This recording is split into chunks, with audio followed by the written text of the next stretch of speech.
Hi, I'm Brian Dunn, and welcome to the most important podcast ever. What makes it so important? It's not about me, it's about you.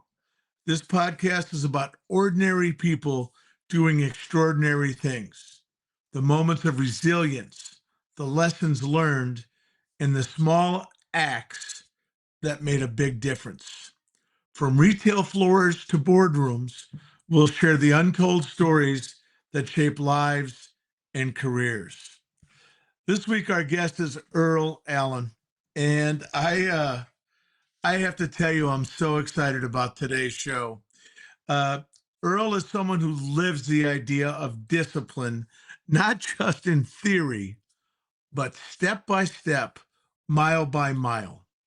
Earl is a seasoned retail ops professional, over 20 years, a longtime business leader, and most strikingly, a man who runs long distances daily.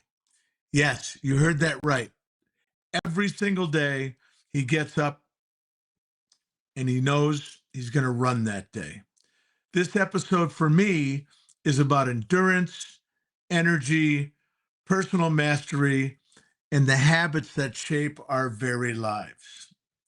And with that, I'd like to say hi, Earl, and ask you to. I touched a little bit on who you are, but I'd love it if you introduced yourself. Thanks, Brian. I'm Earl. I am 52 years old.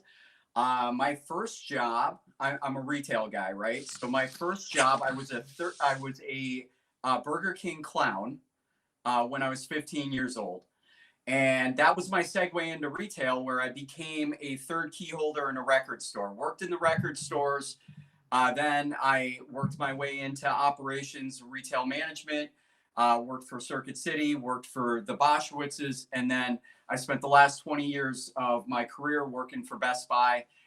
First 3 in the stores, and then the last 17 years in retail operations. So I'm an operations manager by trade. That's how my brain works. Um, I was 35 when I got my first corporate job. Otherwise, I was in the stores the entire time. And when I was 35 years old, I was actually diagnosed with bipolar disorder. And so I was unmedicated, if you will, until I was 35, which means that every single thing I did was that much harder for me than it was for other people because I had bipolar. So it was harder for me to keep my thoughts together.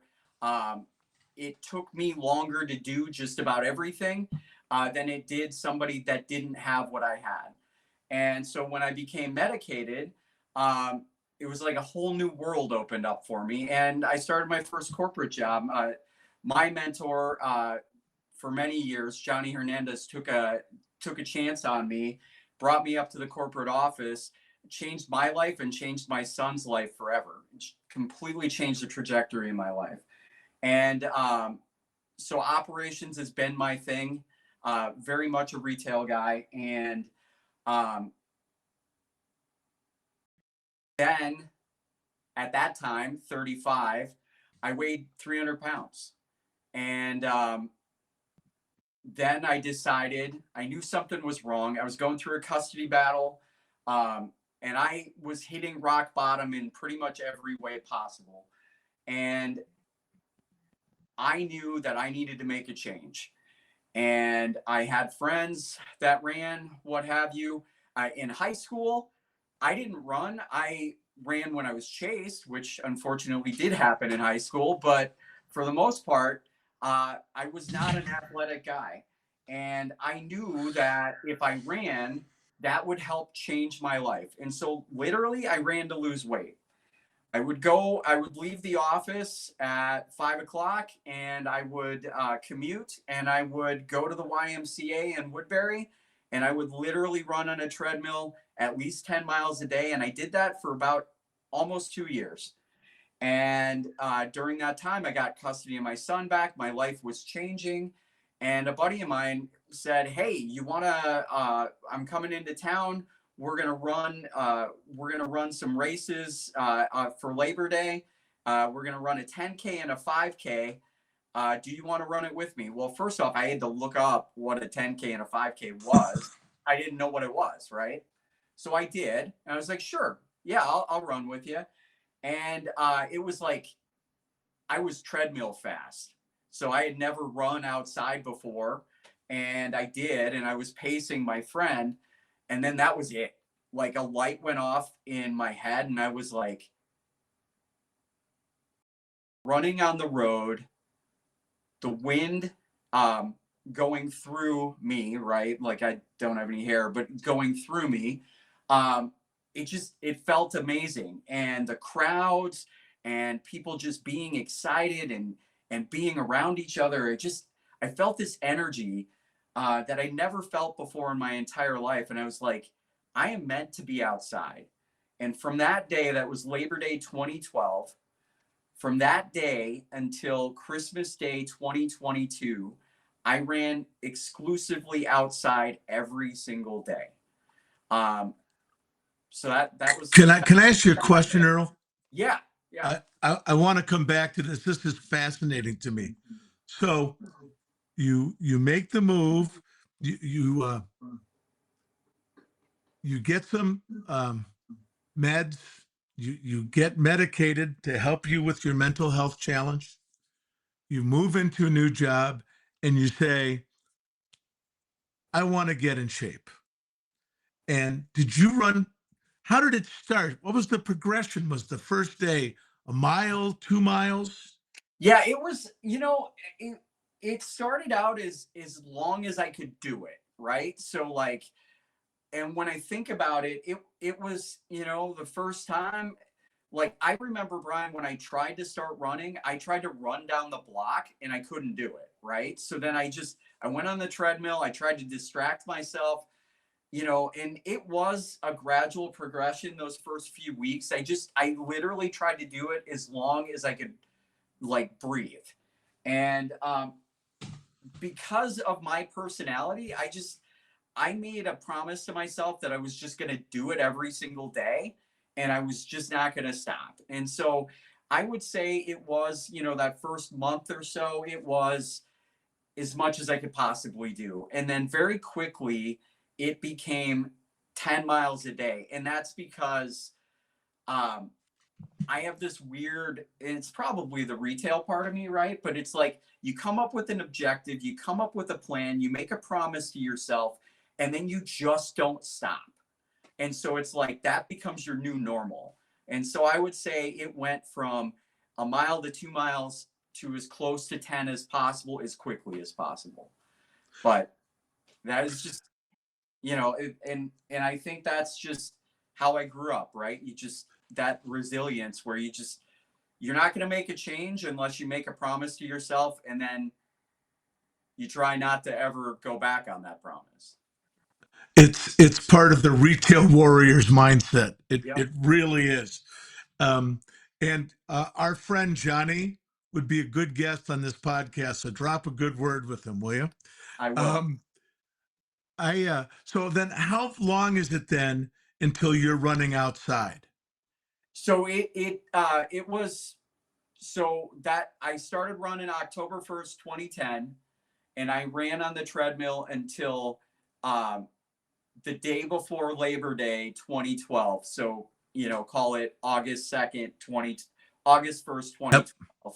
So almost 2 years on a treadmill, which, by the way, that's awful, Brian. That is absolutely awful. I now run, I just put on more layers, but I literally, when they get those warnings out there and say, don't go outside for more than 3 minutes at a time, I'm out there. I just have more stuff on me. And I would rather freeze than be on a treadmill. It's just, I would rather do that. And people are like, well, your lungs work, whatever. And I was like, nah, I'm fine. Because, and we can talk about it, but like, I go to a different place in my brain. So it doesn't really work for me to be on a treadmill for a long period of time. I could do it, but it's just not enjoyable. You can do it physically, Yep. but you're not getting the mental or spiritual, if you will. Not the same way. No, not the same way at all. Interesting. It is definitely different. It's definitely different. And if you were to put into a paragraph for us, and by the way, what is an outdoor run for you? What is your typical regiment? So I started. So I would say right now, basically since December 2024 or 2023 to now, I run a minimum of twice a day. So I run every morning and every evening. So before work and after work, every single day. For years, I've been running, call it 3,000 miles a year. I was running during the week, I'd run after work, and then I'd run on the weekends. My partner, she's been trying to get me to run in the mornings for years, but I could never pull it off. And in December of 2023, I started doing it. I made a promise to myself, just like these other promises. I said, I'm going to do it. And so now I get up in the morning and I run once or twice before work. So I basically have a window from, call it 6 a.m. or sunrise, whatever that is, until 8:30. And I will run as many miles as I possibly can in that period of time. Then, if I don't have a busy afternoon and I can run at lunch, I'll run at lunch, and then I'll run after work. So I typically, math being math, I typically get to somewhere between, call it 22 and 28 miles a day. So my average is about 25 miles a day. And it has So, been for the last, since December of, since March of last year, it's been 20 miles a day. so you're basically running a marathon every day. Yep. Yeah. I break it up, right? It's like 10 in the Right. morning, but yeah, absolutely. And then sometimes I will run a marathon, but yeah, for the most part, I will break it up into 2 or 3 chunks, but absolutely. And how does your body respond well? Are you conditioned to it now? Yeah, I'm conditioned to it now. Like when I first started amping up the miles, I felt it in my joints a little bit more. So I did have to adapt a little bit. And one of the things, because I got hurt many years ago, I got hurt in 2017, and my sports medicine doctor, his name was Dr. Paul Schaefer, not to be mistaken for uh, Paul Schaefer from the Letterman show. He said, "Hey, look, you have no cartilage in your right knee, and you're going to need a knee replacement. But understanding you, you're probably just going to run until you need it, so you might as well just do that." That was in 2017, and that was literally 30,000 miles ago. So basically, I have learned how to vary my speed and how to just take care of myself so that I don't get injured, knock on wood. So I haven't since 2017. I'm just really careful. So I will pace myself, what have you. But my objective is I'm running. When I started running, I ran to lose weight. Now I'm running because it helps manage my symptoms. So not only do I have borderline personality or bipolar disorder, I also have borderline personality disorder, which is kind of an offshoot of bipolar, but it is tied very closely to post-traumatic stress disorder. That is something that I'm being treated for.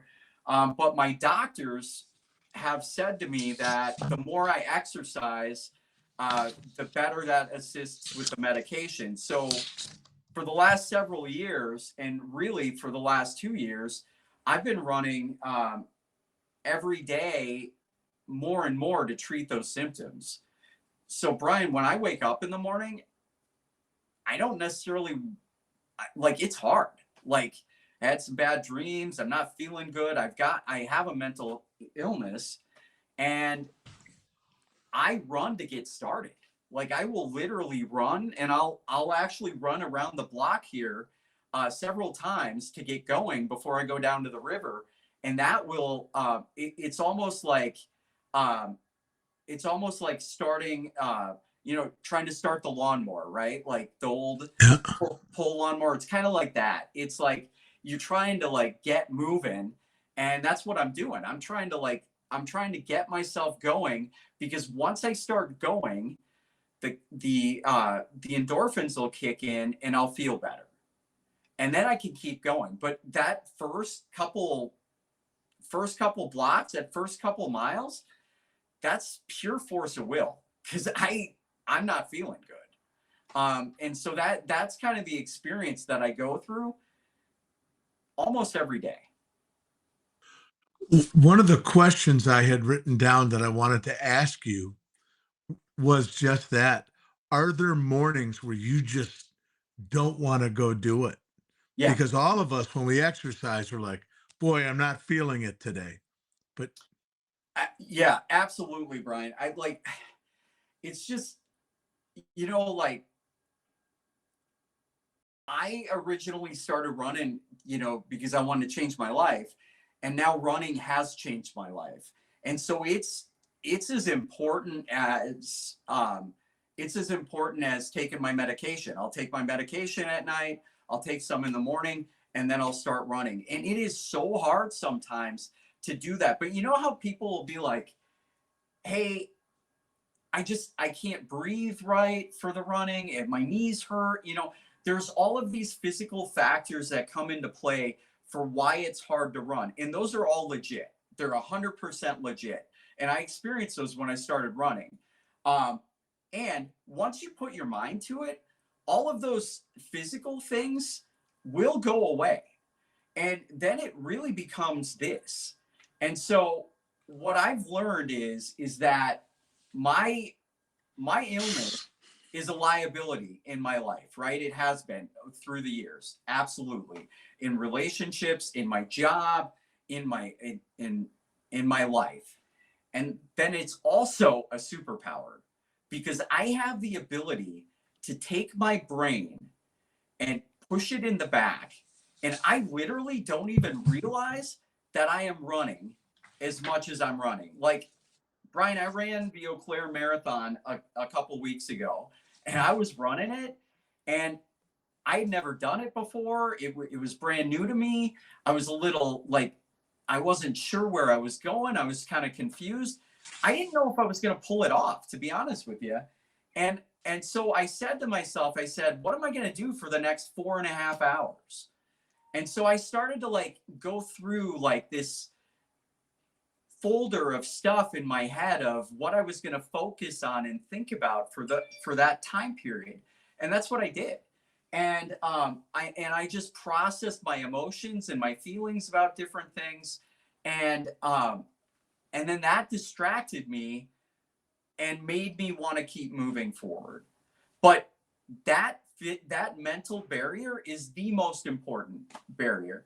If you can take care of that, it's really not hard. At one point, I was running on that day, and I felt a pain. And I'll feel random pains all the time, but I felt a pain in my leg, and I was like, "Yep, I can feel that. Okay, we're not going to pay attention to that." And I just kept going, and I knew it was there. And oh, by the way, 5 minutes later, it was gone. But it was like I could kind of feel that. But it's like it's this surreal experience of being able to like pilot your own body and then disassociate. that's so interesting because you hear professional athletes, and your conditioning is certainly at that level and beyond, talk about the difference between pain and injury. So what happens is like your body's just moving around, so you will feel these random pains. And then what the trick is like as soon as you start to feel those, then you're like, okay, I better be careful. I'll slow down a little bit. I'll be mindful. And then it's like, because I think I think anybody who's been injured before knows what's coming and then can kind of figure out how to avoid it. And so, Mm. like, I will just be more careful at that point in time and try to get out of it. It's similar to, like, I mean, I have fallen so many times, Brian, and I Have will, you? so many times. I've fallen on my head. A couple weeks ago, I was going to get my race packet at Summit Brewery, and I was running back, and I literally fell on the corner of 7th and Randolph, and I saw it coming, and I did everything I could to stop, and I still fell, but I fell, and I did get hurt, but I fell in a way that hurt me less, right? Because I knew it was coming. And I think Right, that's right. similar to injuries. You just kind of know. And so that is how I've kind of avoided them, because you can feel it happen and then you just stop doing whatever it is you're doing so the injury doesn't actually happen. Doesn't mean it's not going to hurt, but it's not going to be that injury. It's not science, but there's a fair amount of art to it, but that's kind of how it's worked for me. It's fascinating to me. And over the course of the years, there must have been tough sessions, some injuries. Have there been injuries? Yep, yeah, I hurt myself in 2017. I was running a race with some new shoes and I hit a pothole. I'm a clumsy guy. I'm not made for this. I'm not somebody that you would look at and say he's a runner. But the cool thing about being a runner is everybody's a runner. Everybody can be a runner. And so I'm clumsy. I hit a pothole, hurt my knee, um, had to run less during that time, had to actually sit out the Twin Cities Marathon that year. Still ran every day, but I ran a lot less. And so that is humbling, right? So that, because I went through that experience, I'm spending all my time trying to figure out how not to do that ever again. And because I am now using running as a way to treat my own mental illness, um, it is more important than ever. It's like very coveted, right? Like, I am doing everything I can to never get injured again, and thinking about backup plans if I do get injured again. But I am doing everything I can to not get injured again. That means sometimes I'm running a 8-minute mile, a 7-minute mile. Sometimes I'm running a 9 or 10-minute mile. But I know myself well enough now to know what to do and what not to do. So things like PRs, do they matter to you? They do sometimes. I've qualified for Boston twice, and Congratulations thank for you. our audience. That's a big accomplishment. It's hard. Like, I will tell you that when I qualified for Boston, I did not enjoy those races as much. Um, so I can PR. I know how to do it. I can do it. But for me, the biggest enjoyment, and it happened this last year, the last couple marathons I've run, for me, the biggest enjoyment is hearing the crowds, seeing people I know, and being immersed in what is happening, and then finishing the race and being able to still function. Because uh, there have been times where I've left it all on the table and I have, struggled to walk back. When I ran grandma's last year, the enjoyment of the best part of running grandma's last year was when I finished. My son was waiting for me at the finish line, and we walked back to his house, which was 3.5 miles up the road. And I felt great. I literally felt great. The year before that, when I was recovering from being in the hospital, I did not have that same experience. So for me, it was just, that was my way of, that was my PR, right? Like, having that different experience, that was a personal record for me. I think from how you've described it, more important than any PR is what it's doing for you to manage your mental illness. Yeah. Absolutely. I mean, like, so borderline personality disorder is something that it's basically like it eats at your brain um, in a way that nobody can necessarily see, right? So, like, I spent years working in the office, and people didn't know that I had that illness. When I'm experiencing symptoms, a lot of times I'll just act goofier because I'm trying to distract people and not have them realize what's going through my head. And what happens is my brain will play tricks on me, and I'll be afraid of irrational things. I'll be afraid of losing my job. I'll be afraid that my family and friends are going to leave me. I'll be worried that I'm not enough. And so when I run, a lot of times people say that they see me finish a race, and I'll have this horrible look on my face. And they'll, like, Brian, literally people will like stop me at the finish line, like medics, and they'll be like, "Oh my God, are you okay?" And I'll look at them and I'm like, "Oh, I'm fine. It's just my face." And what it is I wear my emotions on my face, especially when I run, because I'm processing the feelings and the anguish and all of that, and it literally lives on my face. And so by doing this exercise, it really helps me. um it helps me in every single way.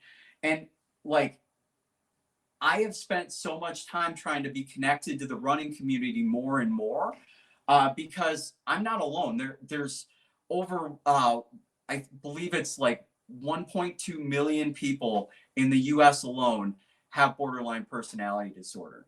And Brian, one of the parts of that's really kind of difficult is um, people that people that have borderline personality disorder have a higher rate of suicide. I have attempted to take my own life 3 times in the last 15 years. And the last time was Christmas Day 2022, and I almost didn't make it.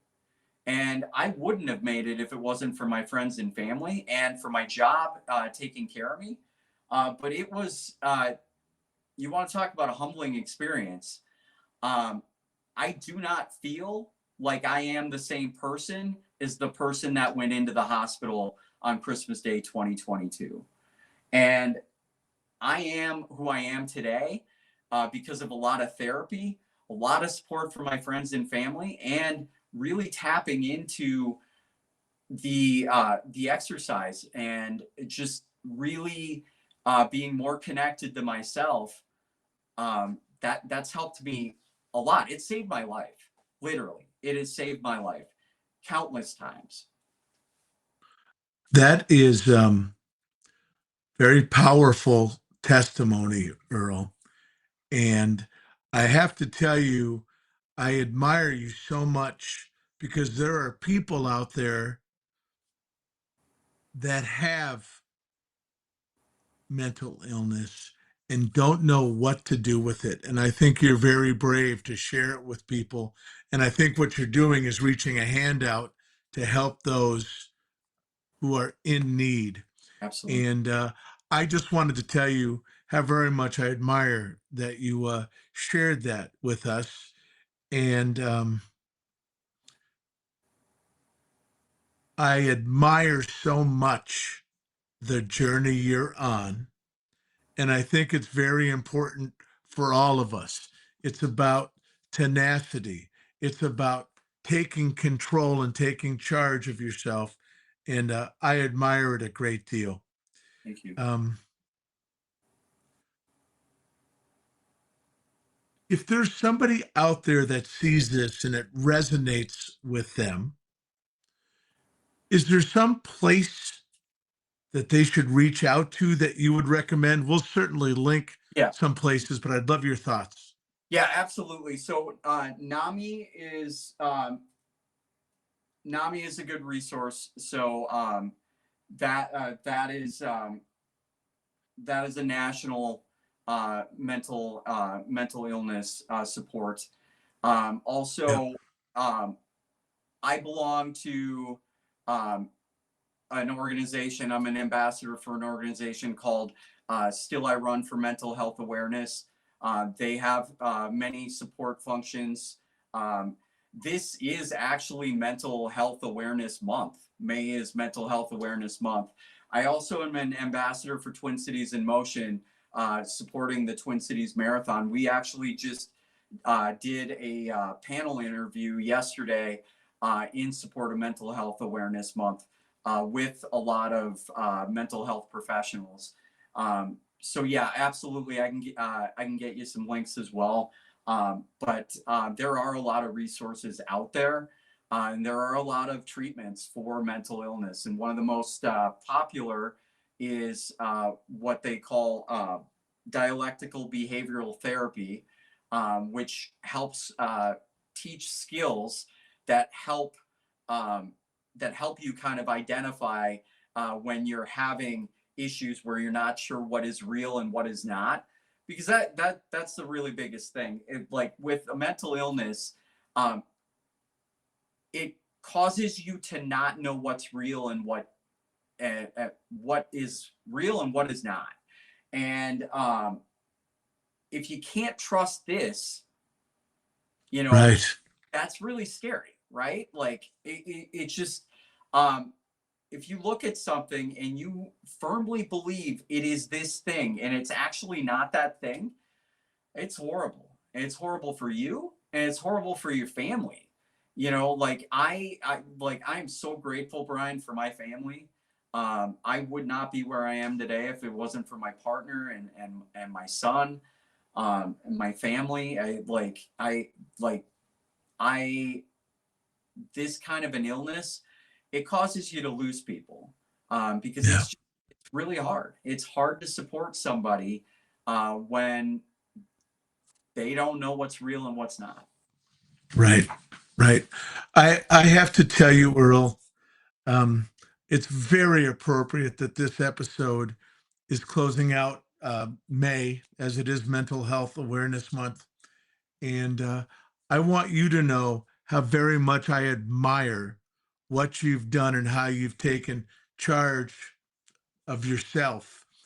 And I hope you'll check in with us from time to time, because I'd love to stay plugged in, because what you're doing is really important, not just for you, but for many others. And I have a great deal of admiration for you and your journey. And I would really like to check in with you from time to time. Absolutely. Good. Well, that's it. This has been a powerful episode of the most important podcast ever. I want to thank my guest, Earl Allen, for sharing his very powerful story, and to you for listening. If you enjoyed this conversation, share it with somebody who might find it meaningful, and reach out. People, we all need to know we're not alone. Reach out. You can watch and listen to this episode on our YouTube channel and follow us on all our platforms. I'll link to this episode.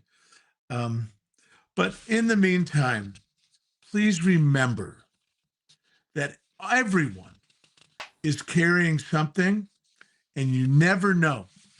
So lead with kindness and keep looking for the extraordinary in the everyday. Thanks again, Earl. Thank you.